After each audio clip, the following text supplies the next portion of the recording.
Steel boots stomping, crashing the floor. Two wild Yinzers kicking through the door. Loud like a jag-off at a pins game fight. Brace yourself, this ride ain't polite. Two dumb Yinzers, loud and proud. Heads in the clouds, voices in the crowd. Chaos brewing, they don't play nice. Hold on to your iron and grab your prime anti-slice.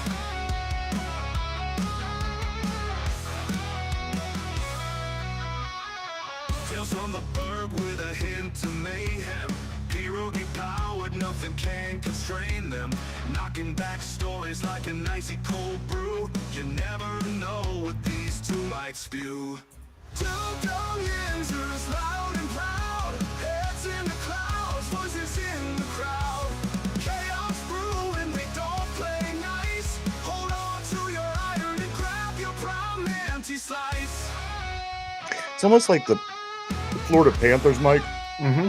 It's almost like they took the Pittsburgh Penguins' power, like in Space Jam, because it was that last year that we didn't qualify for the playoffs. Ever since then, the Florida Panthers have been in it. I think is this their third straight Stanley Cup Finals?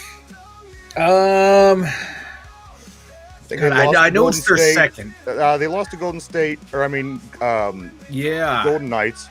And then last year they beat the Oilers. Now they're back against the Oilers. Yeah, wow, that's impressive. I did not realize it was 3 in a row. 3 in a row, and like I said, it's the 3 years that we didn't make it. So we it's like they stole our powers. And being the salary cap era, that's impressive as all get out. Even if they don't win, that's just to make it 3 years in a row, winning at least one. You got to tip the caps to them. That's damn impressive. And it's the Florida Panthers. I mean, this is a great franchise in hockey. I did watch the game last night. It went to overtime. Edmonton ended up winning that game, going up 1-0 in the series. Really good game, man. It's playoff hockey. You could tell when they're out there, and they just move it. They just move different. The playoffs. Oh yeah. Edmonton wins last night 4-3 in overtime, puts them up 1-0 in the series. Tonight, the Indiana Pacers travel to New York, or I'm sorry, not to New York, to OKC to play game 1 of the finals. That game is 8:30 tonight. So my two teams, Mike, I'm taking Edmonton and I'm taking the Indiana Pacers. Those are my two. I just wanted to get it out there before all the we're halfway through each series. But those are my two pick. I want Edmonton to win because it's been since '93 since the Canada has won a Stanley Cup. Yeah, I'm kind of pulling for that. It's kind of their sport, I'm rooting for them. If Edmonton wins, I'm cool with that. And then I just don't like OKC. Plus, we got that kid from Chartiers Valley here in Pittsburgh on the Indiana Pacers. So those are my two squads for these rounds of finals, Mike. I like the Oilers and I like the Pacers. I like the Pacers, but I think OKC is going to win.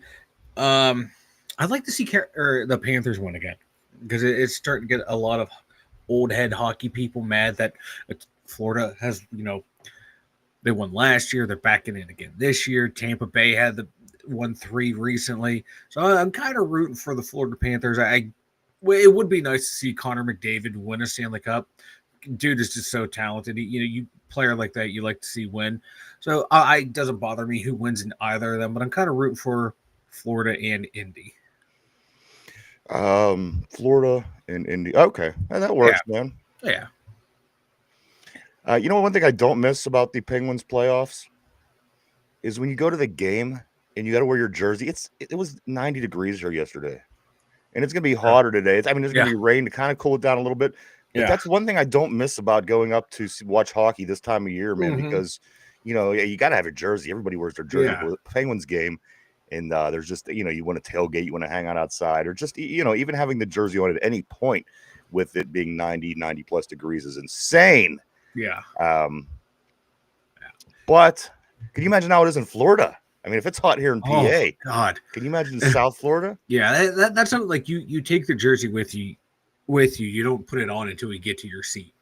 Even then, you might not because it's cool in there, but you get that many people in there on the outside, especially down in Florida. It might be a little warmer than a normal rink. Ugh. Oh, I'm sweating just thinking about it. It's hot. It's hot here. It's going to get hotter. I was 88 yesterday.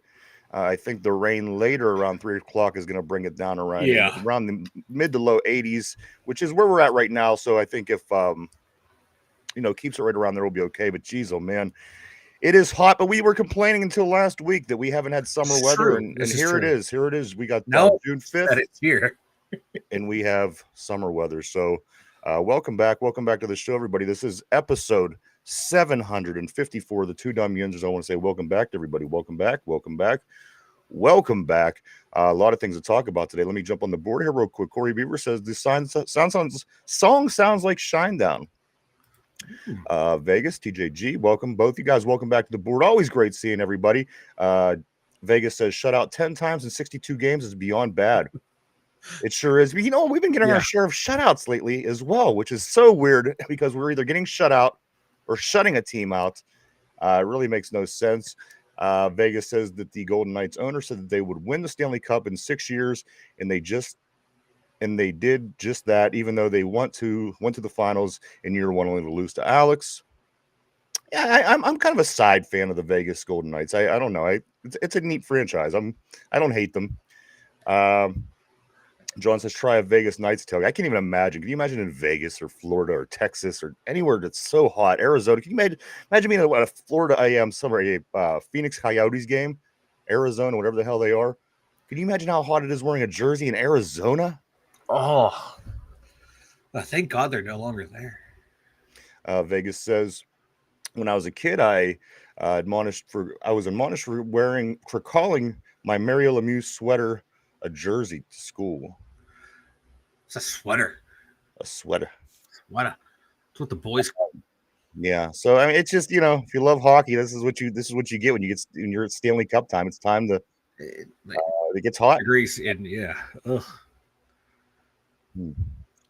But we do got a lot of things to go over today. Yes. A lot of things to go over. Again, NBA finals both well underway tonight. Pacers at OKC, game 1, 8:30, and then the NHL games will be back tomorrow. The Golden Knights has a great pregame show is expected for Vegas. That's what I thought. Everything in Vegas is probably definitely interesting. No two ways about it. Anything you do, it's all about entertainment out there. Would be a lot of fun. Maybe one day I'll get to a Vegas Golden Knights game. I think that'd be a lot of fun. Especially when he was when they had Fleury and they went to the Cup and Ryan Reeves, and I mean there was all these Penguins connections. I have no problem. I thought it was pretty cool to watch a franchise this day and age. Yeah, would be an expansion team because the way they do things now, and you're basically getting the way that they got a player from our team, and it was interesting. So again, Vegas Golden Knights, they're up there. I like them. They're one of my top few favorite teams in hockey, and also Vegas is saying it's $17 beers. So, oof.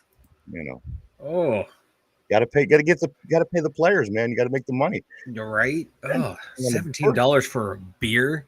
Mm-mm. It better be the coolest beer I've ever had in my life. Good morning to Jen on the board. Good morning to everybody. Good morning to everybody. Good morning to everybody. Welcome back to the show. Let's get right back into it, guys. Today is Gabe Davis meeting day. We're all kind of on the edge of our seat to see what's going to happen today with Gabe Davis making his having a meeting with the Steelers today here in Pittsburgh. We will, as soon as we know anything about that, we'll certainly let you know. So today is Gabe Davis Day, Mike, and then also the other day we lost a tight end.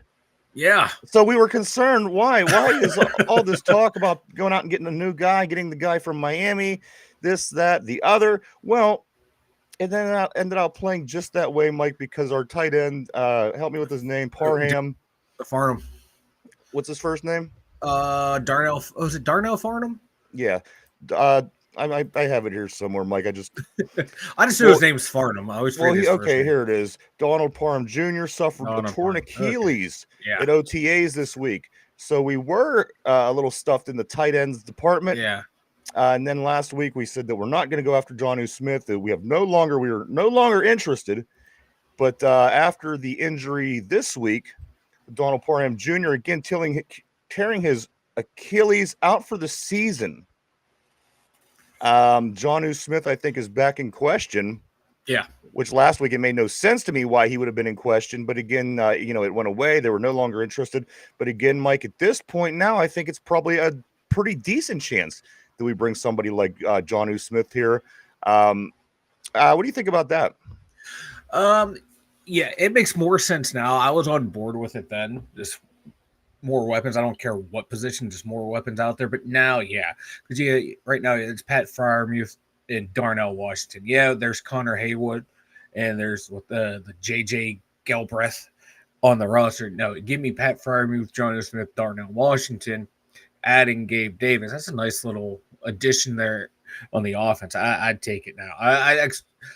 He see what they want for him, and then you have to start talking to him because he was looking for a little contract extension. You just extended Fryermuth. You're gonna have to extend Darnell next year or the year after. So you got to take a look at that. But they have enough cap space this year and next year to afford 2 tight ends, 2 wide receivers. You can't play. You can't play 14 tight ends at one time. You know this, right? Oh yeah, dude. Why does everyone seem to keep thinking that we are just so tight on tight ends that we have to run out and grab somebody? I mean, we have the guy that is our tight end of this generation. Yeah, Fryermuth is that guy, and you have a pretty damn good big. And as far as what I'm seeing here, Mike, from OTAs, he's moving really well. Yeah. Talking about Darnell Washington, of course. I mean, we can only play so many tight ends. Is this the answer, Mike, is to keep fishing for a tight end? Again, I know you want a guy that makes plays, but again, on the other hand, we have guys. Why did we pick them if we didn't believe that they were going to be able to make plays? And especially, they did extend Fryermuth to that contract, unless, they picture Darnell more as that blocking tight end and then use him sparingly in the passing game and have, when they want to run 2 tight ends and 2 wide receivers for a passing attack, you run Fryermuth and then someone like Jonnu Smith. I just don't know why you need all these above average tight ends to do these things. It seems like a bit of waste to me, but you know what, Mike, if it's the case, they bring him, I'm happy. And a couple other things I do want to say. I was watching last night, they had on NFL Network, they had the Packers versus the Seahawks from the year that we played the Packers in the Super Bowl. Yeah. And it was the NFC Championship game. And I'm watching Russell Wilson and I'm watching Aaron Rodgers in this game. And I got to be honest, I was not really impressed with Russell Wilson. And that was even back in 2010. That was 15 years ago. There's just something, Russell was a part of a good program. The franchise in Seattle was going through a really good time. They spent a lot of money. They made some things happen and they won some football games up there. But watching Aaron Rodgers and watching Russell Wilson, I just think that Aaron Rodgers is just a head and shoulders better than Russell Wilson. Now, whether he would be in 2025, I mean, this is almost 2 decades later. But I'm watching this game, I'm thinking just the way that Aaron was so effortlessly able to do what it was he does. He steps up to the line, he sees things immediately, he changes. And then I was still noticing things in this particular game I'm watching that I noticed last year when he played for the Steelers. He just couldn't see over the line. Like that never changed. That wasn't like something that came along as he got older. He just never could see over the line. Yeah, and a lot of his best plays were, designed out of the pocket plays, or the play would break down, and he would be able to. Back then, he was able to scramble and make time and buy time behind the offensive line, and then make the throws down the field. That's Russell Wilson's downfall. No, downfall. One of his shortcomings is how short he is. If he's another 3 inches taller, and he always he would be that. He would have been. That wasn't a new thing in this particular game. I seen him get sacked 4 times in the amount of time that I was watching. He just always held on to the ball too long. I'm seeing Spice on the board, and I always love when Spice is on the board. But Spice says Russell was good. Don't do that. But I mean, if you would have seen the same game that I seen, the game that mattered, the NFC Championship. In this particular game, he did nothing. He just didn't look good. And again, that was 15 years ago. Was it against a really good team? Yes. But again, if you're going to be a Hall of Famer, as a lot of people will expect Russell Wilson to be, again, just couldn't go over the middle. He couldn't see over the line. He couldn't. He held onto the ball way too long. He just kept getting set. And I thought there's a damn good reason we played the Packers that year. They just Russell again. 15 years ago was having the issues that we seen last year. Could we get some of the same results that Aaron got that year? Absolutely. But again, he's that much further along down the road as Russell Wilson was when he came here last year. Yeah. You see, like I liked Russ back in the day, but like you said, the limitations of him not being able to, like, under center, see the whole field, and you once his legs started to go, he still had wheels last year, but they weren't what they were, like you said, 15 years ago when he was still able to move out of the pocket and make those plays. And that Packer defense was damn good too back there in that championship game. They gave us fits in the Super Bowl too. Oh no, they were damn good. They beat They us. were a damn good team. But of course, Aaron. Everybody has bad games. Oh yeah. We seen Big Ben have bad games. Yeah. I just mean prolifically, as far as passing goes, I think we could all agree that Aaron Rodgers was simply just a better passer. I think Aaron Rodgers, like, watching him, as his numbers would tell us, you know. I think just him throwing the ball, I think he's one of the best pure passers I've ever seen play.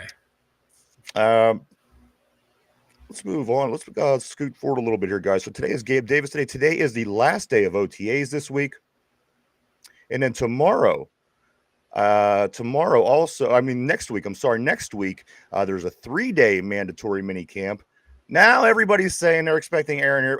Is anybody getting tired of this yet? OTAs finished today. Next week is mandatory mini camp. All the news, speculation, attention is turned to next week. I think Aaron's going to be here next week. Aaron, I just can't take it anymore with the local media. They're insane. They're insane people. I gotta like if he signs here, he'll sign here when he signs here. But they got to just keep blabbing.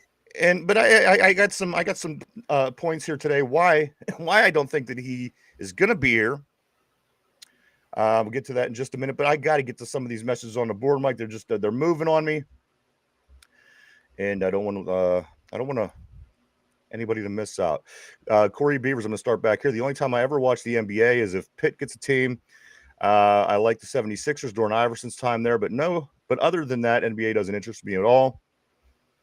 I seen something the other day. I don't remember who it was, but they said that Brittany Griner could have beat prime Allen Iverson. I saw someone say that, and like I didn't catch. I saw it on Twitter. I was like, was that NBA Central or Centil? I don't know. The joke site, or was that legit? Because I don't know. With Brittany Griner, you never. Well, she's a guy. That's why. But anyway, that's besides the point. Man, that's your girl, man. So I just seen the other day that some Russian, what was it? Guards came out and said that she's actually a dude. But again, I don't know this because I don't know what the hell they're doing over in Russia. I don't know. Yeah. They're trustworthy. Well, I mean, we don't know. I wouldn't say that, would people around the world think that we're trustworthy? So again, you don't know. John says, Ryan, I know a good bail bondsman out here. You were covered. Oh, you know what? One day we're going to make it to Vegas, man. Finch made it out to Vegas. I got to get out to Vegas at some point. You got to get to Vegas. Vegas is getting Fleury made it much easier to like the Golden Knights. Too, I hate folks that have more than one team in each. You know what? I don't have more than one team. I just, again, this is a team that I kind of followed because they were new. I don't generally have second favorite teams. I did as a kid, not now. You and the Browns. Never the Browns always been one of my least favorite teams. I never had a reason, never liked that team ever in my life. Corey says, oh no, we went from 100 tight ends on the roster to 99. What will we do now? That's where I'm at. If we're counting on tight ends to win all these football games, I think we're in big trouble. We have other fish to fry at this time. Yinzer Joe, what's up, fellas? He says Steelers should bring Pruitt back instead of looking. Tortilla, what's up, my brother? He says I'd rather just sign a free agent tight end. Tortilla also says when one comes around, we'll have 4 tight ends, but until then, I don't care how many we have in case another one goes down, because we just lost one this week for the season. You're right. John says Muth isn't the guy. In fact, his blocking got worse last year and he dropped some key passes, easy passes. And Tortilla finishes that up by saying Muth is more of a wide receiver than a tight end. Tortilla and Hayward is more of a fullback. So realistically, we don't have many true tight, but we don't have a quarterback. Somebody that people consider a starting quarterback. Let's go out and get some more tight ends. Sure, sounds like it's going to be a great season if we continue to go this route. Vegas, that damn Wiz Khalifa song has nothing but a jinx to the entire franchise. Lost the Super Bowl and haven't even been close to getting back. Sorry for being way off topic. No, you're cool.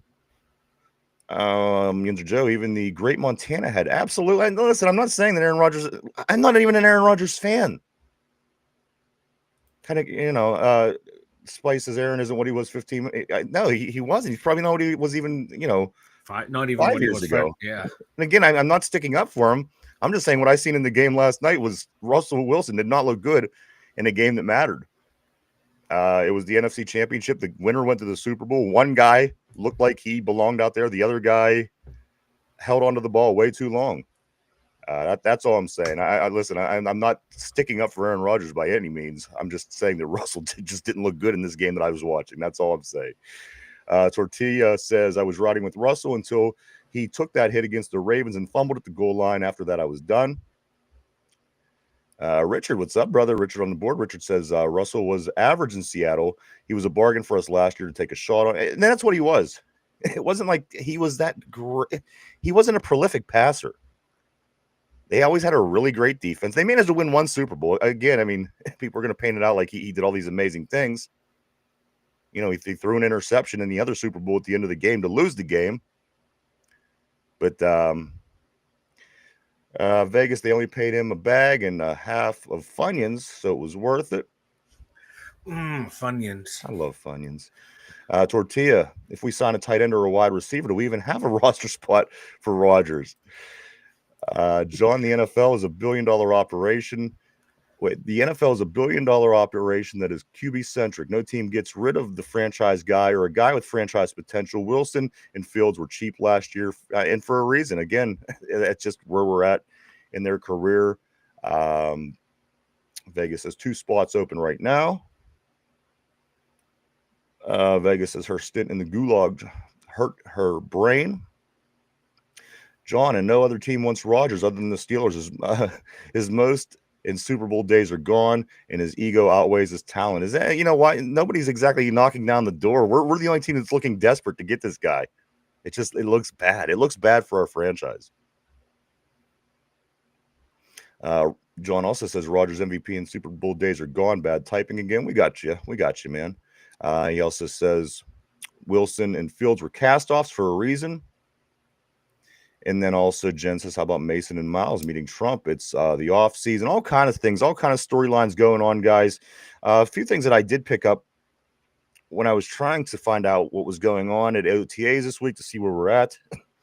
I know that a few things. Let me say these few things. Calvin Austin III. Steelers have full trust in Mason Rudolph. Beat writer says Mason Rudolph absolutely looks like a starting quarterback. Zach Frazier, we're working on building chemistry. Those 3 comments is what makes me think that Mason Rudolph is going to be here, is going to be the quarterback. And why I say that is because it's 92 degrees in Pittsburgh yesterday. Guys are in helmets, running around, working, trying to get hone their craft. The linemen, obviously, they want to build the chemistry. Calvin says that they have plenty of confidence. I think if you go into these practices in the heat and work with the guys that are there, you start to somewhat resent the guys that aren't there. And for 1, TJ, and for 2, Metcalf, and for 3, Aaron Rodgers, which is the one that you're going to resent the most? I think it would be the guy who's not even a Steeler. The guy who's, making it difficult for everybody, if you will, at this point. Again, we're in mandatory mini camp next week. And the camp schedule just was released over the past day and a half. So we know now when camp starts, and we'll get to that just shortly. But they're Brian, you finished off 2 light beers already. But you see what I'm saying? If you're in the trenches, you're in the foxhole with the guys, you're sweating, it's hot, you're getting through it day to day like everybody else is around you. And weeks go by, and Mason starts looking good, and Mason starts playing better, and it's being recognized not only by teams but by the media. This tends to make me think that the Steelers, if it comes down to it, and they're sitting around in the locker room talking, the team themselves is probably going to say, I would rather have our guy, Mason Rudolph, playing quarterback for us this year. They're playing together. They're practicing. They're learning each other. They're communicating. They're being human beings. But then there's somebody that we're hoping joins the team. We don't know if he's going to join the team. I think it's easy for the Steelers to say TJ has a contract situation. I understand why he's not here. I expected this from TJ Watt. DK Metcalf, at this point, we have no wide receivers that are number one receiver worthy. So at this point, I'm okay with DK too. Yeah, it's given Roman Wilson stepping up big time in this situation. It's like a blessing in disguise that DK's doing his own training at this point. But Aaron Rodgers, still, we don't even know if he's going to be on this team. This is why I think Mason Rudolph is going to be the guy this year. I don't think that they're going to come out of the cuff and somewhere in the next 94 days and go out and get Kirk Cousins. Again, everything that I'm seeing. Here's another one. Mason got the locker room behind him. Was a quote by somebody in the locker room as well. I don't have the name. I apologize. Mason got the locker room behind him. Again, guys, it's only going to get hotter. Practices are only going to get a little tougher. You're only going to get a little bit more close to the season. So ultimately, this is what makes me believe that the Steelers, unless, Rooney and Kahn and Tomlin say, we don't care what you want, we're going to bring in Aaron Rodgers, which I think it would be crazy, but the team itself, it really feels to me like they're rallying around Mason Rudolph. And like his best ability, availability. And with Mason, that's always been the thing with him. Every time he's come in, like the guys have always said, yeah, we trust Mason. We like Mason, we're comfortable with Mason. And it's shown, like when every time he's had to fill in and play, the offense and the team just kind of goes out there like it's business as usual. And it's the thing, they know his count, they know his cadence, they know his. There's so much that goes into making a good football team, and I kind of feel like we're on even playing ground between these two guys. One guy, you're getting the talent with no cohesiveness. Other guy, you're getting the cohesiveness with less talent. Yeah. Again, what ability is the best ability? It's availability, and one guy has been here every step of the way. One guy's doing all the right moves, and the other guy is Aaron Rodgers. So again, at the end of the day, guys. I ultimately think that the Mason Rudolph is going to be our guy this year. And again, I don't hate it for this particular season, knowing that we're going to probably more than likely try to land a young stud quarterback in the draft next year, on top of having a Will Howard as a backup down the road. I mean, so if this all works out somehow, it could be a good thing for the future. But again, how much, what cost, and that's not even money I'm talking about, is it going to cost this Steeler football team if Aaron Rodgers ends up being a part of it? What does this team lose out on? Because, again, you got guys playing with their starters everywhere around the league in their OTAs and in their mini camps, and guys that they're going to be out there with on the battlefield. It's going to be a really a novelty kind of season if Aaron Rodgers plays here. Again, every week becomes a circus. Every primetime game becomes just it's going to be insane. To me, again, guys, it's not going to be your Steelers. It's going to be a Aaron Rodgers season. But you know what? If we want to experience it and then go through it, whatever. But at the end of the day, I feel that we'll be a little bit better by going with the less talented quarterback, if that makes sense. And again, maybe sometimes the heart goes a long way. And again, when teams build around one another, and these are the guys that are out there, they're in the foxhole together. And again, it's hot. Walking out to the car the other day was a deal. I mean, these guys are in helmets and they're running, and let's get back on the board, Mike. I'm going to go right here. I'm going to go right there. Corey says the tight end injury opened up one roster spot, and we had one spot open. If we sign Jonnu and Davis and cut Skyler, then we'll have one spot open for a quarterback, or leave it alone. Corey says, give Mason his due diligence for once. Also, Corey, Yinzer Joe, does it really matter if Rodgers' days are gone? He's already proven he has more potential than what the Steelers have on the roster. If he has even a hint of potential experience, then they need him. Again, it's all depending on what you want from your team. Do you want this team to get better over the next 5 years? Or do you want to chance it? You want to go with this wild card with this Aaron Rodgers and hope that we could maybe make something happen in the playoffs. And again, let's say Aaron comes in and gets more wins than we got last year. Let's say he comes in and gets 12 wins. We're gonna be even lower in the list in the draft, or further down in the draft next year. Again, I think that'd be kind of counterproductive. Yes, we will build up. Yes, we'll use our draft picks to do so. But being lower down is you're already starting yourself in the hole. Again, I'm not rooting for the team to be bad. I'm just kind of just putting all the scenarios out there. What if they do this and they aren't good? What if Aaron Rodgers? Listen, I think the lowest possible scenario is where Aaron Rodgers comes in and we win a Super Bowl. I think that's the one of the lowest % chance things that could possibly happen. But I think a lot of people are hoping maybe that could be what it is. I just don't know if I would love it. If the Steelers win a Super Bowl next year, I would love it, no matter who's quarterback. I would just put it to you that way. Vegas says I just finished off 2 liters of beer, or 2 light beers. I'm sorry. 2 liters of beer. All yeah. Right, let's go. Tortilla says if you have a strong running game, I think Rudolph will have a great year in an Arthur Smith offense. Ryan, Rodgers gets money for nothing and checks for free. Ain't that the truth? Shit, I wish I could do that. That ain't working. That's the way you do it. Vegas. Yinzer Joe says Mason was good in camp at Tennessee too, but that didn't work out. And don't get me wrong, I don't love Mason.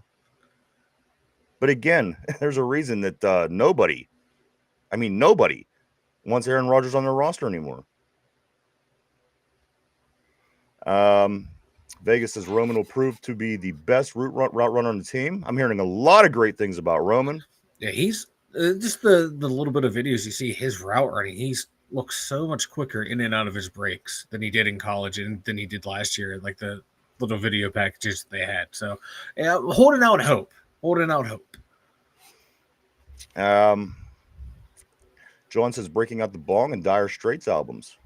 I just busted out some Sultans of Swing the other night. It was pretty badass. Matter of fact, it was a live version, and it was pretty sick.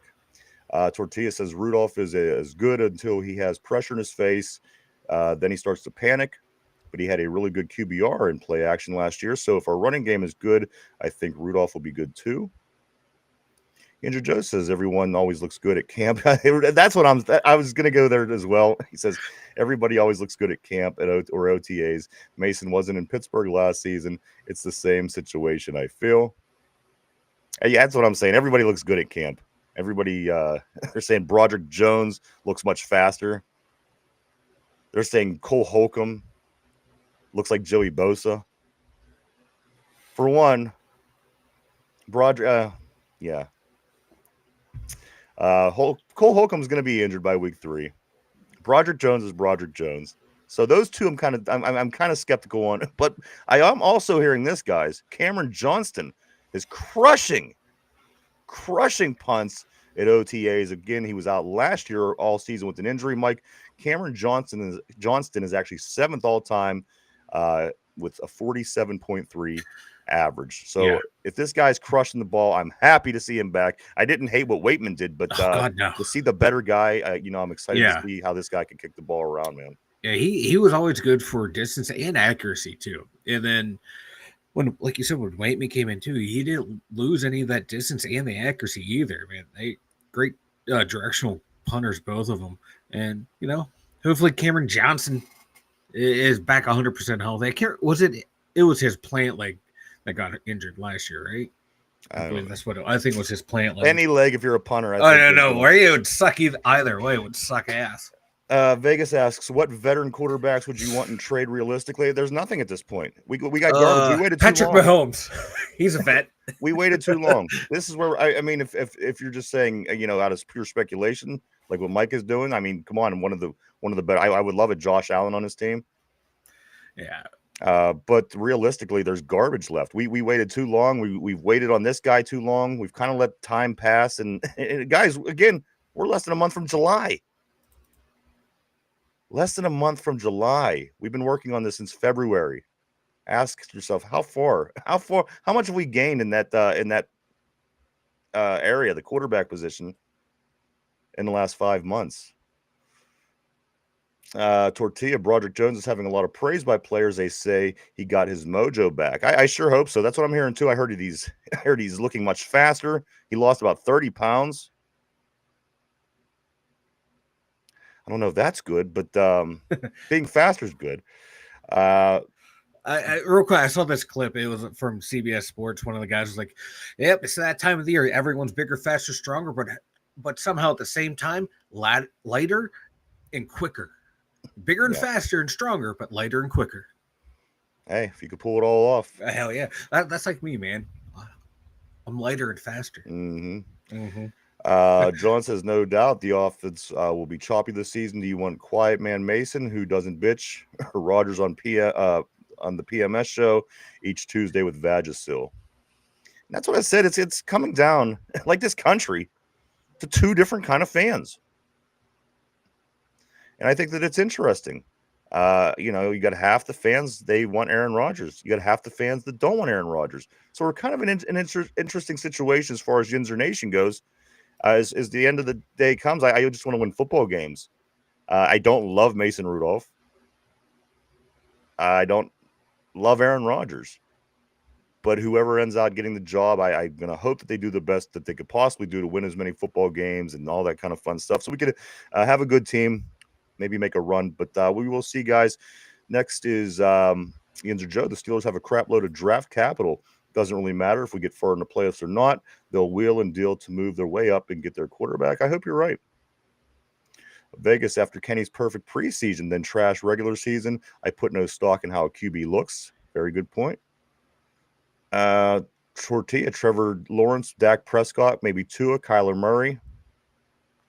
I mean, any of these guys. I like Kyler Murray, but I don't want another short quarterback. Yeah, I mean, I find something wrong with all of those quarterbacks that you mentioned. I like them all; they're all good. They're all starters for a reason. Obviously, in the NFL, they're all. I'm not a Dak Prescott guy, but I think any of those guys would be nice under center. Considering what we've been dealing with, would certainly be an upgrade no matter who on that list. Broderick has to play better than he did last. Oh, absolutely, Vegas. He's just got it. And as I always say, it's upstairs with him. He's got all the pieces physically. He's got to get it right upstairs. That's when you're going to see the best Broderick Jones, I think. Corey says it's funny. People think that OTAs in camp are for seeing who's good and who's not, but it's about building chemistry and understanding the playbook. Absolutely. So if you're not there, what are you doing? Tortilla, realistically, Cousins is the only vet QB we can get right now. By trade deadline, that could change. Who knows? And John says, as QBs and wide receivers' names get tossed around, remember that playing the Steelers isn't all that in 2025. Players don't care about old history, and many don't want to come. It took big cash for DK. I mean, I think that's a bigger conversation. What it is. I mean, people like to play for Dallas, and Dallas has history, and we have history, and people like us, and people don't. So again, I think that expands out to the many different ways that conversation could actually go. John, let's move forward though, guys. A couple things here. My screen, there we go. Let's see what else we got, Mike. Here's one for you, just real quick. A name that got thrown out for a person who might be a good fit for us as far as the receiver. Again, Gabe Davis coming today to meet with the Steelers, which I think is going to go a long way. I'm just getting a vibe, Mike. I'm really getting a vibe because he's probably the best option at this point.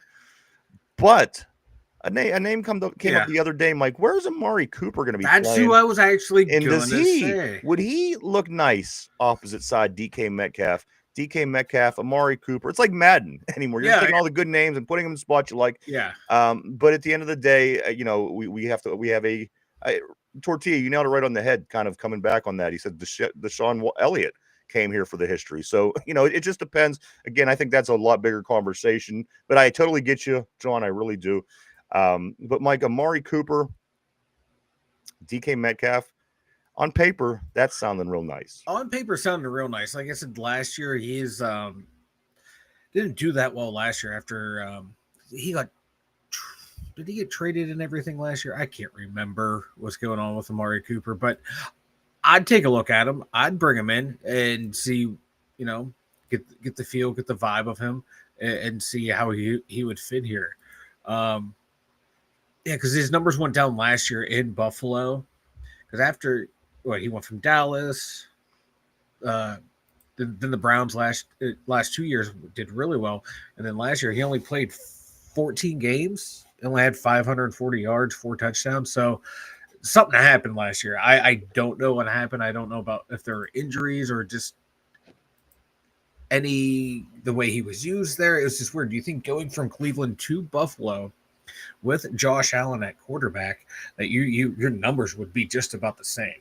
So I don't know if he just hit that wall of his career. Now he's down the deep decline, but I'd bring him in. I'd take a look at him, and I'd have no problem with it because the production has been there year in, year out up until last year. Now, was that the anomaly, or is that this, he turned 30 and that was the end of the line for him? So him or Gabe Davis, I wouldn't be opposed to having either of those two guys. They're not what they once were, but I better than, what we have. A couple things here, Mike. You did mention, I'm seeing TJ in the comments here. John says that, let me get caught up here. Vegas says Koopa's a real vet, number 1 wide receiver. I think he would be nice. I think he would be nice. Again, what are you trying to do this season? John says today's players are about banking rings. No more slave gladiators. They are now paid mercenaries. Just ask TJ. And one comment that I have on TJ for the day is Charlie Batch. Charlie Batch came out and said this, pretty damn close with the team, always involved with something. Former quarterback Charlie Batch said Steelers need to get closer to a Super Bowl for TJ to want to stay. I don't think so. I think that John nailed this one on the head. I think if we pay TJ Watt enough money, he's going to stay right here in Western Pennsylvania for the rest of his career. The only thing TJ Watt cares about is the size of his bank account and Myles Garrett's bank account. As long as his is here and Myles is here, TJ is happy. Yeah. Other things, some things you don't want to hear about our team we're going to talk about. Guys, the Steelers roster is 28th in the NFL. When you put it down, I don't know what they put into this, but they figured it out, Mike, that we are the 28th best roster in the NFL. And the analyst that did bring this information out says that they're going to be pretty bad. I'll believe it when I see it. Yeah. If somebody told me that we were going to be good, I would say I believe it when I see it. But I don't know. Do you think it's going to be? Listen, do you think it's realistic that this team is going to be better than we were last year? Do you think it's realistic the team is going to be worse than we were last year? For some reason, Mike, I'm getting a 9-8 feel again from this team. Yeah, me too. Like 10-6 or 10-7, 9-8 in that range. That's how I'm feeling it too for this team right now. I don't see any players like regressing to where like, oh my God, they're going to take a huge step back. Like McCormick might be the one to where like he might stay level out this year and take that jump next year. But I just don't see us being like this god awful team. They always find a way to win. And you count them out, they find a way to win, and then they break your heart at the end of the year. But I don't think they're going to be a terrible team. Here's another one. Rudolph and Metcalf, who would be the quarterback and the number 1 receiver, is named the NFL's worst passing game duo if you're looking at starting quarterbacks and number 1 receivers. The NFL's worst passing duo. Yeah, but now if you put like an established starter on that list with DK Metcalf, well, obviously. But I want to see the point of what I'm saying is Mason Rudolph and DK Metcalf is named the worst passing game duo. That's kind of discouraging. Yeah. Well, hey. I mean, for Joe Montana or Tom Brady, I'm sure things are going to get better. Well, hey, man, you paper champs and paper basement dwellers. It's like the Browns are going to win the Super Bowl every year, and then they shit the bed. Oh, the Browns had the best offseason. Wait, screw the Browns. What are we? Why is that comparable to what we're doing? It's because right now it's like, oh no, like, oh, look at us, the moves we've done where everything is terrible. Well, the All these Browns always analysts are saying terrible. Browns are everyone's saying, "Oh, our roster is terrible. Moves we made are terrible. We're going to finish terrible." I But don't know yet, if anybody's saying that. but then you go with the Browns.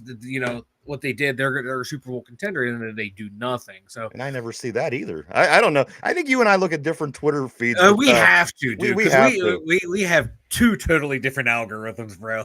It's Let's see comical. here. Kenneth, good morning on the board. Always great seeing Kenneth Jones on the board. What up? John says when they had Rodgers, they'll move to 27th. 26th.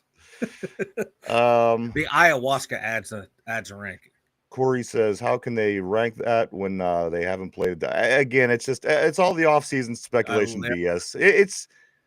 But at the end of the day, do you pair them up there with Stephon Diggs and Josh Allen? Do you pair them up with again, when you look at it, I wouldn't think that would be a high pairing on the list, just because Mason, of course, has been a lifelong third string quarterback. I think maybe that's where they're getting that from. Yeah. And, we'll find out here in a couple months, man. Yes, definitely.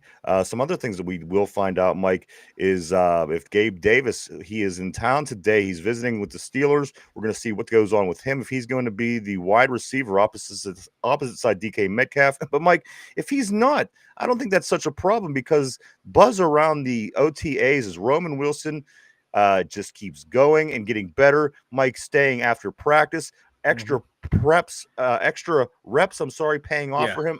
All the things that you're not seeing with the Aaron Rodgers theory. This is all people are going to talk about. Aaron. I think the important things are these things. Roman Wilson working his ass off, staying after practice, getting there early, getting extra reps. That is, I think, the kind of mentality that this team needs to adapt. They need to be hardworking. They need to get out there and want to prove themselves. If we're going to sit back and wait for Aaron to come and save the day, I just think that we're setting ourselves up for a disappointment. Again, let these guys in the foxhole. Let the guys that are actually there. Let the guys that are playing in the heat. Let the guys that are picking each other up off the ground. These are the guys that I think should be playing together come football season this year. Aaron, it's not going to be about that. It's not going to be about the team. It's going to be Aaron Rodgers. Even if they go in the locker room and they come out every week and say it's really coming together, Aaron's a really good team player. But as they trot out on the field on Thursday night, and all they talk about on the media and in the announcers, all they talk about is Aaron. It's not fair. It's not fair to the Pittsburgh Steelers. It's not fair to the guys that are here doing it right and want to try to make this team better. Again, I'm not a huge Aaron guy. I'm not a huge Mason guy. Whoever it is, I'm going to support. I'm going to wave my towel. I'm going to hope for the best. But to me, it just really feels. It feels like it. Let's tough it out this year. We went with the veteran quarterbacks. We went with the future Hall of Fame quarterbacks. Well, they didn't work. Those were supposed to be easy Band-Aids. Remember how excited people were when they heard that Russell Wilson was coming to Pittsburgh? Oh, man, it was like Western PA. It was celebration. We are going to be doing so much better things. We got a chance. We did the exact same that we did when Kenny Pickett was in town.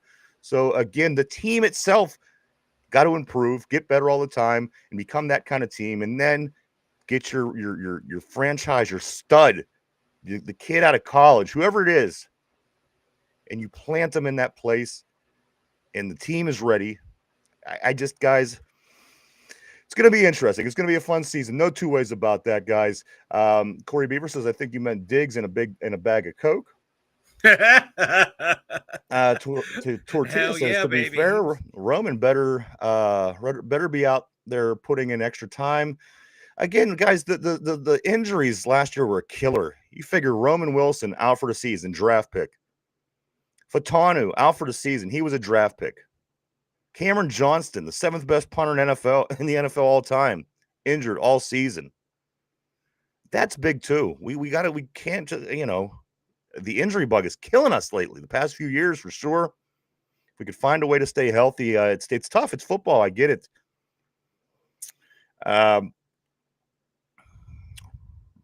John says, Rodgers is just a reminder that life isn't fair. The privileged and entitled pick and choose what they want to do. Aaron thought Vans were BS, and he thinks the whole summer off season is BS. Vegas, Mike, who did you mock the Steelers in 2026? No one yet. Maybe the quarterback from LSU. Nussmeyer. John says, Niedermeyer, whatever the fuck's therefore, his name is. he does what he wants. I see nothing that indicates that it would be any other way.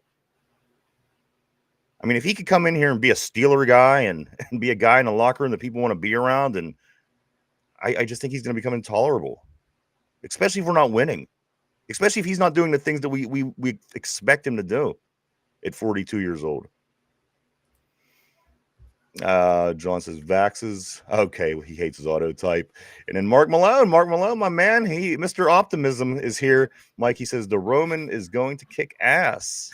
I want to get back to him real quick. Because you're saying all the stuff he's doing at practice. Like there's one, like they're doing like the sideline drills. He only got 1 foot in bounds, and he kept going back and back and back to make sure he got 2 feet in bounds every time. Working on those little details instead of going, oh, you know what, I'll get it my next time through. He immediately went back to the head of the line. Like, no, doing it until I get it right. So it's showing that, he wants to, he has the want to, he has the ability. I hope he can stay healthy this year so we can get to see him play, because he's looking like he could be a legit, option on the outside there as a good route runner, because we have good guys on the inside. We got good speed guys. Now if we can get that outside guy and he can be that route runner, fuck yeah. Tortilla says the Roman Empire. Boy, it would be something if he could really lift off and have a season. I'm going to start calling him the SPQR. And go ahead. There's got to be a punchline to what you just said. No. It was an inside joke for any history nerds out there. Okay. Mark Malone says, yeah, he's looking cat quick. Fuck yeah, he is. He's looking at me when it's time to punch out of work. So that's the second indication today, Mike, that you made today that you might be a quick person. And I've yet to see in the time I've known you being a quick person. But it's internet land, so I'll go with the illusion. Mike is a very fast guy.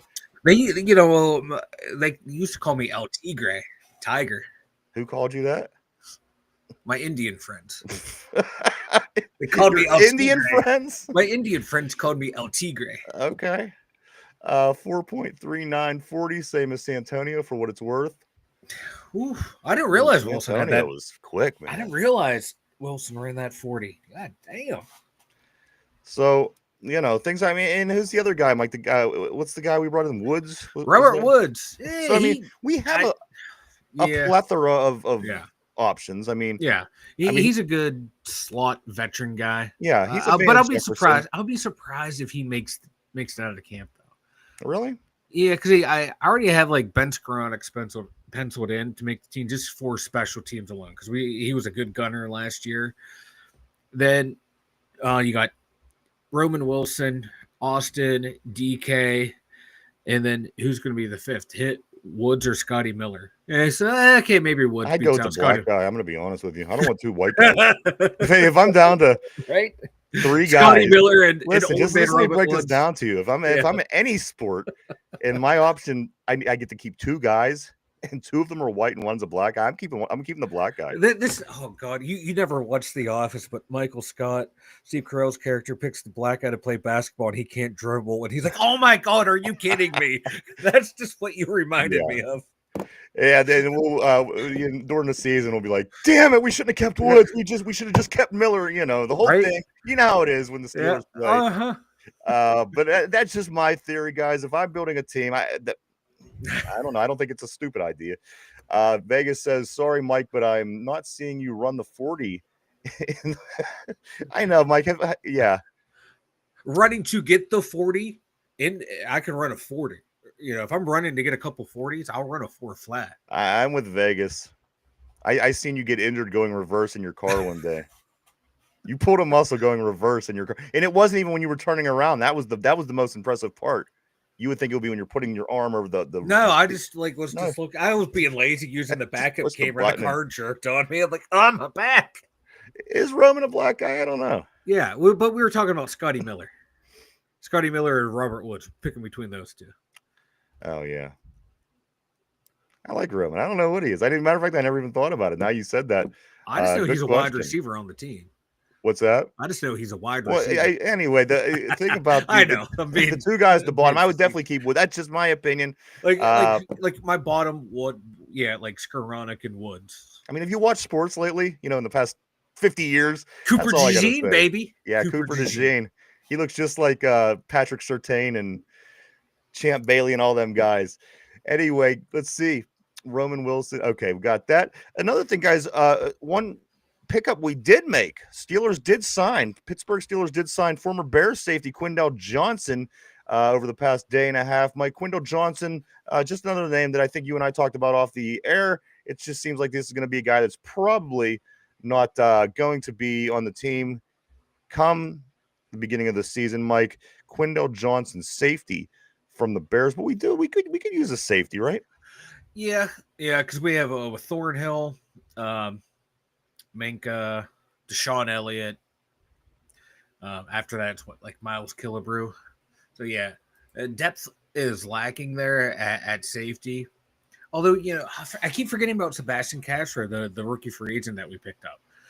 So like he's good depth. They had another guy on there, Bledsoe, who they just cut to make room for Quindell Johnson. So that tells you all you need to know about Quindell Johnson. They had to cut a bottom feeder guy to get you in there. You might not be.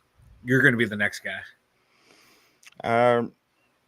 Next on the list, Mike, from OTAs. I'll let you take this one. Okay. Beanie Bishop. Bishop headlines OTAs, but not for playing football. Mike, what happened? Oh, yeah. So the Pitt Panthers invited a couple of the Steelers up to their facility for like a photo shoot, because they have their shared facility. And Mr. Bishop, the WVU alum who is 1-0 against Pitt, was walking through their locker room, saw their carpet. So he decided to have a little fun, wiped his cleats on there, posted it on Instagram.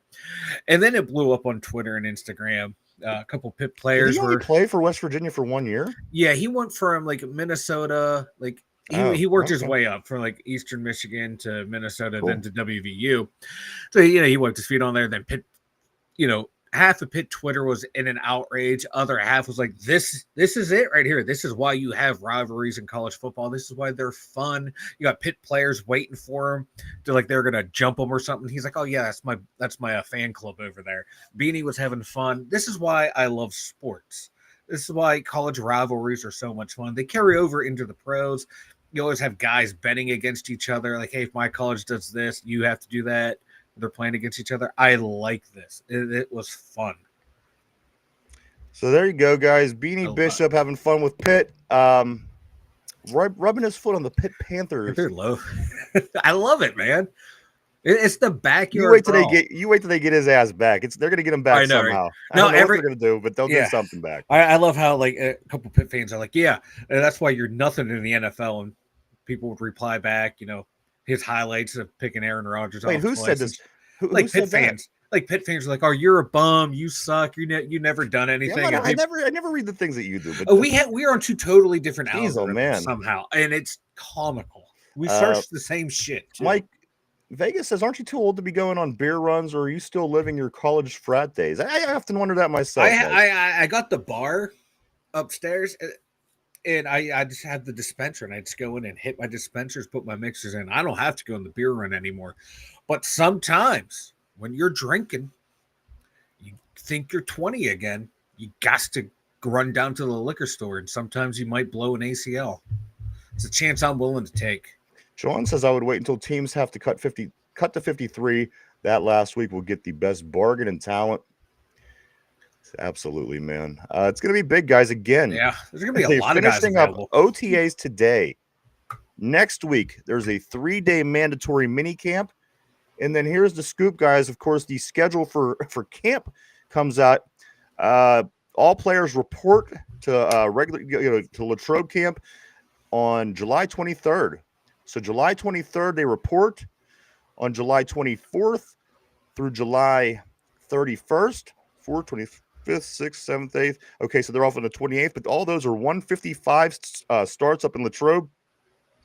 August 1st is a 7 o'clock start, and then they get about another week, Mike, of 1:55 starts. That's going to take us through August 2nd, 3rd, 5th, 6th, 7th, 11th, and 12, Mike. And then shortly after that, we'll be starting preseason games. We got 3 preseason games, and then it's on to the regular season. So, guys, I mean, come on. Today ends OTAs. 3-day mandatory minicamp next week. Just a short while later, guys, we're in training camp. Short while after that, we're in preseason. It's not too far. It's coming really fast. And for some of the issues that we are dealing with, it's kind of a concern to me, which makes me think that one way or another, I would think a smart coaching staff would say one way or another, we're going to plan for either having Mason or Aaron Rodgers. And I think that it's beneficial that Mason Rudolph is there at OTAs. That again, you're trying to bring everybody together and have them prepared for 94 days from now. But guys, here we are again, wrapping up OTAs today. Mandatory minicamp next week. Gabe Davis in town today. So a lot of things could happen. And Mike, again, the crazies up in the media, they're saying that it's more than likely that Aaron's going to be here next week now before mandatory minicamp. So again, they just keep moving the goal line, Mike, as they always do, as I always say, and they're consistent at doing it, Mike. So it's going to be interesting. Any way you slice it, from here till regular season, guys, there's things happening and going on for this team, maybe more than a lot of other teams around the league, obviously. Tortilla says beer run. We get beer delivered, baby. Yeah, we do too, Mike. What the hell are you running for beer for? Usually, I try to have I have enough in the house where I don't have to run. You can get DoorDash beer any time of the day. That's true. That's true. I haven't done that yet. Mark Malone, have you tried Polygamy Porter out of Park City, Utah at Tortilla Jackson? He asks. I'd like to see if we can get that delivered. I just want to try a beer that says Polygamy Porter on it. John says if Rodgers pulls a Favre and waits until August and the Steelers are still waiting, there will be need to be suicide watchers placed out on all the Pittsburgh bridges. And there's a shit ton of bridges too. And the reason why people aren't jumping now is because it's early. And they think, okay, well, the Steelers are going to figure it out. They're a good franchise. They always do. Once we get closer to regular season and we're still having these issues that we've been having since February, I think that's when you're going to start to see the jumpers, but it's not so in your face right now. It's not everywhere you turn. I think once it's everywhere you turn, that's when you're going to start seeing the jumpers. And again, guys, I hope for the best. Whoever steps up behind center this season, I hope for the very best for this football team. Chad Schrader, I do want to say good afternoon to you, sir. Welcome to the board. He says, "What's up, Mike and Ryan? I hope we get a deal done soon with TJ Watt. Eagles keep saying they're taking Watt away from us sooner than later." And you know what? That's about the third team in the past 2 days I've heard, Mike. I literally heard a Buffalo speculation. Maybe it's like a TJ Watt, and then we get 4 things in return, like 2 players and then some draft picks. Yeah. So this is Mike. This is the third different team over the past week that I've heard being mentioned about TJ Watt possibly going to. I heard on the Buffalo one, the rumor I saw was like a first, a second, Gregory Rousseau, and someone else. You seen the exact same thing I see. And then speaking about what Chad brought up about the Eagles, I was just scrolling through TikTok, and one of their Eagle podcasts was saying, hey, there's rumors going around that the Eagles are going to try and trade for TJ Watt because we won't need the draft picks next year because we're they're planning on going I don't back want to do the Super anything Bowl, to help blah, the blah, Eagles. blah. Yeah, right. The Eagles listen. This is one of our bright spots in the. And again, everything that we do say, the guy put up zeros in all the important games last year. But you know what? F Philly. Yeah, F Philly. What the hell has Philly ever done for us? Chad says, I just subscribed. Oh, we thank you, Chad. Really appreciated. Hope you enjoy, my friend. Thanks, brother. Tortilla maybe trading GP really did scare Rodgers off. It's possible, right? Mike, he just had, at the beginning of this process, he had DK Metcalf and George Pickens. Yeah. He doesn't care how the hell George Pickens acts. Again, no, as long as he's there in game day, that's all he cares he's about. Walking about, he's walking into the goal. He's walking into the sunset when it's all said and done, and straight into the Hall of Fame. No two ways about it. He doesn't care if George Pickens is a head game. He just wants the best possible hands that he can come and do Aaron Rodgers things. And so again, I think that does that changes the, that could very well have something to do with it. Mark Malone on the box. There's a dude with 3 chicks on each arm, and it says, "Why have just one? Bring some home to your wives." Yeah, I like it. yeah. Wait, what Well, box is this? that's all. That's for that polygamy porter. Okay. Tortilla. No, I haven't. I drink a lot of IPAs. John says black and gold floaters. Mark Malone. Yeah, this is a dark stout. Very good though. You like those dark beers, Mike? I love dark Do you? beer. I love them. Corey Beavers. They took Kenny off our hands. Well, that's true. They let him come hang. They let him come tag along to win a Super Bowl ring. Hey, and that allowed us to get what's his name, the middle linebacker, Peyton Wilson. All right, let's see if yeah, no, for sure. John says until TJ signs with the Steelers or elsewhere, that drum will continue to get beat. Oh yeah. Great engagement topic. Oh yeah. Caleb, what's up, brother? What Boom, up, baby, Caleb? go horse. That's right, Caleb. Nice seeing you, my man. What up? Always great seeing Caleb on the board. Vegas, Bill Burr just needs to trash Philly again. That was one of the best stand-ups. I gotta be honest, he's good. I like Bill Burr a lot. When he was ripping Philly, it was great. Chad said Philly is just a big pain in our ass. Yeah, absolutely, man. I never. Come on, Philly, the Flyers, and come on, Philadelphians. Tortilla, Mark Malone. Fuck yeah, I'll look into it. John says I like my beer like I like women, dark with great head. That's right, baby. Oh yeah. What else? So that is, we got camp. That's all figured out and decided, Mike. A lot of video game people out there on the new Madden coming out is the big topic. Of course, Saquon Barkley from Penn State is gracing the cover. However, there's a couple of screens that I keep seeing popping up, Mike, of in-game play. Yeah. TJ Watt being on one of these screenshots, and also DK Metcalf in his Steeler gear also being in these shots of for the new Madden game. Yeah, I can't wait till it comes out. There's supposed to be a lot of new updates if you're big into Madden for like the online and even like the franchise mode and shit like that. I'm a sucker for it. I bitch about the game every year, but I still shell out the money. So I'm gonna buy it and be disappointed, play it for 2 months, and then hate myself. I used to be professional. I mean, I seriously was. I remember, dude, man. You remember that? Yeah, you would all the like. I was online, and I was like, yeah, you were getting really good. And I was online just kicking everyone's ass. Yeah. And it's a commitment. It really is. You have to really focus. You can't just jump on it and hope that you're going to play. Like these guys that play online do nothing but play that damn game online. Dude, I saw this TikTok. It was this younger black kid, and he was like, his uncle was having problems, so they screen shared, and he was calling the game like he was an offensive coordinator, knowing what plays to run and how to marry them together. It was like this shit is this way too intense. You have to really invest yourself in that video game. And the thing is, I can't just sit around and play a video game all day. I love it. I wish that I would and I could, but I just at my age, I kind of feel guilty if I do that. But I did, man. Madden has always been one of my favorite since it started way back in 1991. We should set up a channel where old man comes out of retirement and play some Madden online. I think that'd be a great idea.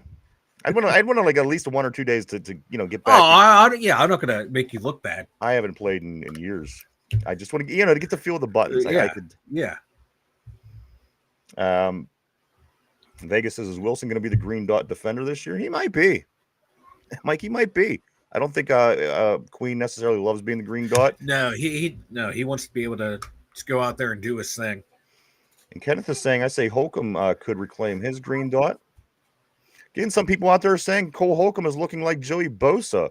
One of the comparisons that I'm getting from OTAs. Just to me, the concern is Cole Holcomb going to stay healthy long enough for it to even matter? Tortilla says, me too, Mike, me too. Follows that up by saying players online play cheap as hell, run the same plays. I hate it so much I have to kick their ass. They do. They take literally the 2 or 3 best teams, and they find that one play that you can just run over and over and over, and most people can't stop it. However, I did figure out the formula to stop that in those plays. but people that you do play online can be very frustrating, and they play. It's not like NFL. If you're looking to get on and have games comparable to what a regular football game is, it's not the case. Again, they find a cheap way to do things. They do it often enough, and they do it very well. Mm-hmm. You got to watch out for that, because those guys will kill you online if you're not prepared coming into that game. Vegas, like Bill Walsh's football, absolutely. That's a deep cut right there. You know what? That's an old school game right there. I remember the game too, man. It was awesome. I think it was State College was what they called Penn State. They didn't even call them Penn State on that. There was like 3 or 4 teams that they didn't go by their name, and Penn State was State College. What else, Mike? Again, Gabe Davis in town today. And Gabe Davis is in town in town to talk to the Steelers today. Wide receiver, again, coming from the Jacksonville Jaguars last season. Mike, I think he could be a nice pickup for this team. If they, let me ask you, if they decide to bring Gabe Davis here, I mean, is that it? That's pretty much got to be it as far as the wide receivers go. I mean, with the names like Amari Cooper still floating around out there, and whatever. But if Gabe Davis is the guy, they decide that they want to bring him here to play opposite side DK. Mike, is that pretty much it? This wide receiver room is set. Yeah, that would be the room right there. DK, Gabe Davis, Austin, Roman Wilson, Skoranek, and Robert Woods. That would be your room right there, and that's not a bad receiving core. It's not going to, oh my God, blow your socks off just looking at the names, but for what they all bring to the table and could potentially bring to the table, it's not a bad room. Absolutely, guys. So again, some areas things are looking good, some areas things not looking so good. But fortunately, we still have time to dot the I's and cross the T's and get this line cohesive and get all the guys that didn't get a chance to play because of injury. Everybody playing with one another, new guys, free agents. We got guys at new positions. So again, that's why they're here. This is what OTAs are for. We finish up the Heat OTAs in the Heat today. And then again, next week, 3-day mandatory mini camp. And then after that, guys, it'll be, we'll go into July 24th, Mike, will be whenever they do kick off camp. They have to be there in Latrobe on the 23rd. So we're right around the corner. Any way you slice it, if you felt like this offseason was quick, if you felt like this offseason was long, any way you slice it, guys, we're going to be watching Steeler football in about 94 days. Games that count. Games that don't count even sooner than that, Mike, 3 weeks prior to that. So roughly 70 days, give or take, we'll be watching some Pittsburgh Steeler football. I'm excited. I can't wait. And again, who knows? There's still a lot of questions to be answered about this Pittsburgh Steeler football team. Yeah. And then don't forget, there's going to be a couple guys from that undrafted free agents that might wow and, sneak themselves on to not, let's say, to the active roster, but maybe like to the practice squad that we can sneak on, then activate them for game day. Someone like Rock Taylor, like he had a rough first half of OTAs. I guess he was a little nicked up or wasn't feeling well, but the past couple of days, stuff I've read online, like Rock Taylor's looking pretty good. But again, t-shirts and helmets, but if he has a strong camp, he might be a candidate to sneak onto the roster too. Hey, add a little depth. You never know. Hey, Fast Willie Parker, undrafted free agent. Beanie Bishop. Beanie Bishop. James Harrison. It happens. So there you go, guys. Wrapping up OTAs today. 3-day mandatory next week. Gabe Davis is in town. The schedule has been revealed. It's hotter than hell in Pittsburgh. Again, right on Mike's screen, it only says 80 right now, and I think that's because we're going to get rain. Yeah. But it was about 90 yesterday, and it was so hot. It was so hot. And again, it made me appreciate not having to put on my Penguins jersey to get ready for the big Penguin playoff games in June. They are always the toughest, Mike. The ones that are worth the most, but those are the toughest ones to get through because, again, wearing the jersey in June, it's tough, man. It's tough. The sweater, I guess you could call it, right? The sweater, as was said on the board. Oh God, it's so hot. Let's see. Madden shouldn't have punters. Nobody uses them. Corey, John says Madden, where would-be coaches are born. Canada obviously never played. Tortilla, bro. Canada's playbook was pulled straight out of Madden. What are you talking about? Feels like it, maybe. It felt like it. Let's see. John says, TJ, I believe you. In the O-line, yes, time will tell for sure. And I'm hoping for the best. Again, you get two guys that really overachieved last year You got what you expected out of the center and more than what you expected out of the guard. You get your Fatanu back, who was your first pick last year. And let's see what Broderick Jones. I mean, come on, it's another year gone by. Hopefully he was able to pull his head out of his ass over this offseason, because I would love to see Mike. I would love to see him improve, because this again is going to be our line for a few years. So you want to start to see it gel. You want to start to see it look like they want to be together. And Mike, this team wants to be together, because I know this offensive line, they spent the game on Tuesday night at PNC Park together watching the Pirates play. I always love when the O-line when they all go and hang out, because they all sit the way they line up. Right. The center's in the middle. And then it's left or it's almost weird. If wouldn't do that. It would be weird, you know. Why is the guard sitting way over on the end? Vegas says we're supposed to have light rain in Vegas again today. Oh. It's gonna cool us down. So I'm anticipating the rain. I'll take it here. If the humidity goes up, I am blaming you, Ryan. All right, fair enough. Mike, the Pittsburgh Riveters back in action today. They play Erie Sports Center. That's today at 6:00 p.m.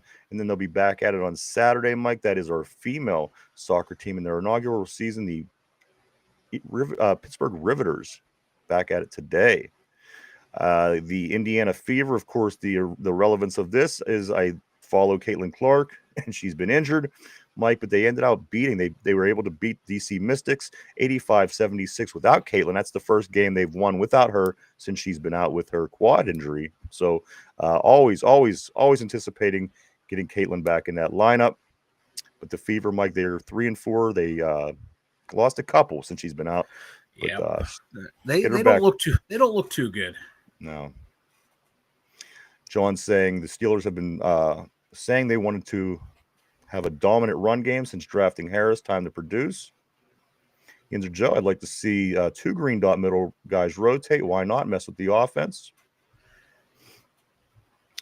Also, Mike, again tonight, game one of the NBA Finals, the Pacers at OKC. That game starts at 8:30. Last night, the Oilers beat the Panthers in game one of the Stanley Cup Finals 4-3 in overtime, giving the Edmonton Oilers a one-game edge, 1-0. And finally, Mike, finally, the apple of our eye, the Pittsburgh Pirates. Oh, yeah, baby. Pirates, they match the score from 2 nights ago. They were shut out again on a Paul Skenes start. Yeah. Skenes goes 8 innings. Yeah. Gives up 3 hits, 1 run, 1 earned run, 1 walk, 8 strikeouts. You should not be losing that game a lot of the times. Pirates managed to get shut out for their 10th time that night. They lose 3-0. They follow it up, Mike. They give it back, though, and they win 3-0 last night over the Astros. They'll be back at it today for a final deciding game, the rubber match, if you will, against the Astros. Game 3 is today at 6:40. Then they start a series against Philadelphia tomorrow at home. Probables for the game tonight, Mike. Mitch Keller sitting at a lowly 1-7 record, which I think he's pitching way better than a 1-7. A whole lot better than that. 3.73 ERA, 56 strikeouts on the season. He'll be facing Branmar Valdez, who's coming with a 5-4, a 3.12, and 73 strikeouts on the season. You're just kind of hoping every day they start to pull it together. It starts with the series win. So maybe they win today, and it just starts getting a little bit better. They have the pitching. Mike, probably some of the best starting pitching in the league, and some of the worst hitting in the league. It's truly incredible what's going on with this baseball team right now. If you're following the Pirates, it's crazy, Mike. But yeah, go ahead. Sorry, I was going to say, you read off Keller's stats there, but it's one bad game here elevates his ERA. Same thing with Skenes. He had one bad start. These guys are pitching well. Like 3 out of our 4 pitchers or 4 out of our 5 pitchers are all within the top 50 for ERA. It's not a bad pitching stat. Really good rotation. It's like you picking up Bailey Falter and Haney off the scrap heap. There's some good moves there, and they're paying off. But the scrap heap pickups on the offense is not there. If they can hit the ball, this team would not be a bad team. They'd be above 500. They'd be in contention to win the division. But it's just god awful hitting, man. God awful hitting. And the Colorado Rockies have, I think the Rockies won 3 games in a row before the Buccos did, and they are way worse than we are. That's true. We are 23-39. Mike, the Astros coming into tonight's game is 32-28. Again, trying to win the series over Houston. It would be nice. Again, I mean, we're going to get too excited. Probably not, but it would still be nice to get a series win against Houston to kind of move things in the right direction. You could get on now. It's available to vote for your favorite Pirate All-Stars. Might get online. The voting is up. I think there's a couple guys that definitely deserve it. However, the team's not playing great. I think O'Neal Cruz is playing out of his mind. I think he has 20 stolen bases, a whole shitload of home runs. Paul Skenes, his record and doesn't show it, but the guy, he's lights out again. There's not many games if you go 8 innings, give up 3 hits, 1 run, and have 8 strikeouts, you end up losing. Mike, the team is just giving no run support to Paul Skenes. It's truly unbelievable what's going on, Mike. And also one of the guys I mentioned for the All-Stars, O'Neal Cruz, he now, Mike, with that hit that he had the other day, the hardest hit ever in the stat, he now has 3 of the top 6 hardest hits in the StatCast era. Carlos Stratton has the other 3. So O'Neal Cruz has 3 and Stratton has 3. Stanton. Carlos Stanton. Yeah. I knew you would eventually get there. Well, said you called him Carlo, but it's Giancarlo, so I knew you'd get it. I know, right? I eventually make my way there. But like the Buccos, -58 run differential. Yeah. Like, you get the fuck out of here. Again, Mike, they have 10. They've been shut out 10 times. Yeah. They played 62 games. Hey, man. 62 games. They've been shut out 10? That's insane. Hey, we're only 15 and a half games back, baby. We're staying. Hey, at least you know what? You're right. We haven't fell much. We've been at that 15 and a half for a couple of days now. We're 14-7 at home. That's not great, but 9-22 on the road. Get the fuck out of here. Yeah, 14-7 is actually not bad. It's not bad for this team. If they had hitting and bullpen, this team would be pretty good. John says 2 guys that could handle the green dot is a plus. Yinzer Joe could 3 handle the green dot, and if not, at least you have another one on standby. Yinzer Joe says Wilson, Holcomb, and Queen could be the best green dot linebackers in the NFL. Make them rotate and see who's better. John follows that up by saying Queen doesn't want it and is uncomfortable in the role. It shows. I would agree with that. And there's nothing wrong with that. No. I want him to say, hey, this is too much for me. I want to be able to focus on doing what I was doing before I came here. You know your limitations so you can work around them. And that's I have no problem with him saying that at all. And Kenneth says the fan literally talked about it like a cardinal sin all of yesterday. If that's in reference to Queen, that's just idiotic. Because like we said, that's just I want my players to tell me, hey, I'm uncomfortable with this, that responsibility. That's too much for me. It affects the way I play. That's just being a good teammate right there. Mike, why don't you go ahead and let everybody know about the website? The 2Yinzers.com. Make sure you go check it out, everyone. Especially if you're new here, we have more links over there for all of our social media. The Dumb Thoughts over there, the merch store over there. Go check it out at the 2Yinzers. And remember to listen. Listen. I don't think you said that yet in the show. Are you making a conscious effort to not say listen? Yeah, man. That might be the new one. Yeah, man. You say that one a lot too. All right, here's the question of the day. Trivia. Everybody put on your thinking caps. Mike, put on your thinking caps. Everybody on the board. Here we go. Oh, I see. Okay. At 2Yinzers, the fan literally talked about the Beanie incident. Okay. Man, imagine that. That's good, clean rivalry fun. That's fun. They're having fun. That's fun. I like it. All right, guys. Here's the question of the day. You ready? Here we go. Heath Miller is the Steelers' all-time tight end. Heath Miller is the Steelers' all-time tight end in receptions, Mike, with 592 catches as a Steeler tight end. Mm-hmm. Heath Miller, 592, all-time leader for the Steelers tight ends. Who is second on the all-time list? Heath Miller, 592, is the all-time leader for the Pittsburgh Steelers tight ends for 592 catches. Who is number 2 on the all-time list? Take a minute to think that over, guys. We're live 5 days a week right here, Monday through Friday, 11 a.m. to 12 p.m. Eastern Standard Time every day right here on YouTube. All right, guys. Question of the day. Heath Miller is the Steelers' all-time leading tight end in receptions with 592. Who is the second all-time? Mike, who do you think? I got to talk this one through here. Yeah, man. So we had Eric Green, who was a damn good tight end, but he wasn't here that long. And we didn't throw the ball in that era. Mark Bruno was here for a while, but we didn't throw the ball a lot. Jesse James was a starter for a couple years. Then after that, you have to go all the way back to Randy Gilliam. But, he was like the number 5 option on that offense. Damn, this one's rough. I'm going to go with Green. Eric Green. Eric Green. Is this your final answer? Yeah. All right, guys. If anybody else wants to take a stab as well, throw up on the board. I'm looking for Randy Cunningham. Cunningham was number 2. I'm looking for. Mike says Randall Cunningham, the quarterback for the Eagles. No. Throw your guesses up on the board. Vegas says Benny Cunningham. Benny, thank you. Throw it up there. See who it's going to be, guys. I'm looking for the number 2. The number 2 most receptions by a tight end in Steeler history. Heath Miller, 592. Mike, I'm going to give you number 3. Benny Cunningham with 202. 202 catches. Yeah. Benny Cunningham, number 3.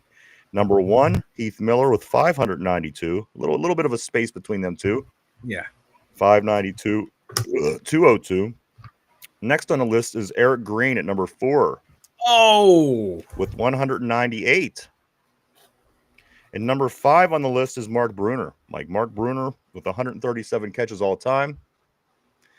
But number 2 on the list, guys, the question, the quarterback or the tight end of question. Heath Miller is the Steelers' all-time leading reception leader for the Steelers, guys, with 592. I'm looking for number 2 all-time. Again, Heath Miller 1, Benny Cunningham 3, Eric Green 4, Mark Bruner 5. Mike, of course, the number 2 answer, the most catches by a Steeler tight end in the history of the team with 220 is Pat Freiermuth. No shit. Freiermuth is the second best tight end that's ever played for the Steelers. Let that sink in. Heath Miller, 592 catches. Pat Freiermuth, 220. Benny Cunningham, 202. Eric Green, 198. Mark Bruner, 137. Honorable mention, guys, coming after that, Mike, starting at 6, Jesse James, Randy Grossman, Vance McDonald. Down to some more familiar names. Eric Ebron, number 11. Mike Mularkey, number 12. Matt Spaeth, 15. Cameron Hayward, 17. So, guys, there you go. There's a big gap between the top and the players that are not on top, of course. Yeah. Guys, Heath Miller, 592 catches by a tight end, the most ever by a Steeler. The second most amount, guys, answer of the day is, in fact, Pat Freiermuth with 220 catches. Still a ways to go on a lot of the other areas, Mike, but he has played 107 games less than Heath Miller so far in his career. So he's got a way to, he's got some time to catch up if he's going to be here for a while. Off to a great start, Mike, because at this point in his career, only 3-4 years in the league.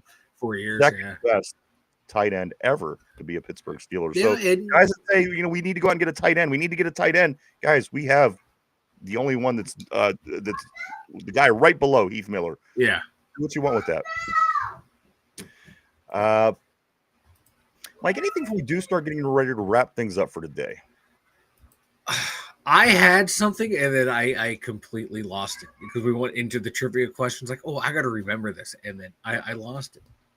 All right, take a minute to think that over, guys, because the Pirates, I'm just going to say the Pirates are back at it tonight, Mike. They do play the rubber game against the Houston Astros. That game is at 6:40 today. They're wrapping it up, and then they start a Philadelphia series tomorrow. at home. NBA Pacers at OKC today, 8:30, game 1. Besides for that, Mike, that's a lot of the sports that's going on today. Tomorrow we'll be back to talk about everything heading into the weekend, and you know that it's full of sports all through the weekend, Mike, with our soccer teams. Our women's football team got a big game. Pirates, a big Philadelphia series. Also, Mike, one other thing I did fail to mention, I did want to say this: the Penguins did hire a new coach. That's Mike, right. Yeah. Dan Muse, a former Ranger Nashville assistant. Mike, this is the 23rd Penguins head coach of all time. 42-year-old Dan Muse is the Pittsburgh Penguins' new head coach, guys. That means all 3 of our major cities have head coaches who are like Mike. Bald and beautiful, baby. Which is bald. All 3 of our head coaches, guys, here in the Berg are bald. So, like George Costanza used to say, but she's bald. Guys, Dan Muse, Penguins, new head coach, all kind of stuff tomorrow, getting ready to head into the weekend. We hope that you do join us tomorrow, guys, because Friday are always a lot of fun and always jam-packed with stuff to talk about. Again, OTA is wrapping up today. Gabe Davis in town today to talk to the Steelers. We get ready for mandatory minicamp next week. We want to see everybody back tomorrow. It's going to be a big show for the weekend. I do want to say thank you, everybody, for coming and hanging out and checking us out today. We certainly appreciate each and every one of you. We truly, honestly do. We wouldn't do it without you. Thank you so much, everybody. You're amazing. Everybody on the board, I always want to say thanks to you guys. You always make the show interesting. On the show, Mark Malone says the Fry Daddy, baby. And also Vegas TJG saying have a great day to everybody. Mike, one more time. Anything else? Speak now, forget. Do you remember what it was? I cannot remember what it was, and I saw it on Twitter. And God forbid, Twitter never refreshes until I actually need something, and it's gone. It's lost. And also, everybody at home as well, and in the car, and in the gym or at work. Thank you too. I hope I didn't piss off Spice too much. I think Spice jumped on me early, and I haven't heard from her since. So hopefully Spice is okay. I want to see Spice back on the board. And everybody, thank you again so much to everybody. I think that's it for me. Mike in the Steeler Central Mobile Studio, myself, the 2 Dumb Yinzers. If you haven't, don't forget to like, share, and subscribe. It'll help us out. Guys, we appreciate you so much. I hope everybody has a great Thursday. Try to keep cool. And we'll be back tomorrow at our regular time to do it all over again. Again, getting ready to head into the weekend. We hope to see everybody back. So for, again, Mike, myself, the 2 Dumb Yinzers, have a great day. Keep cool. And we'll see you tomorrow. Bye-bye.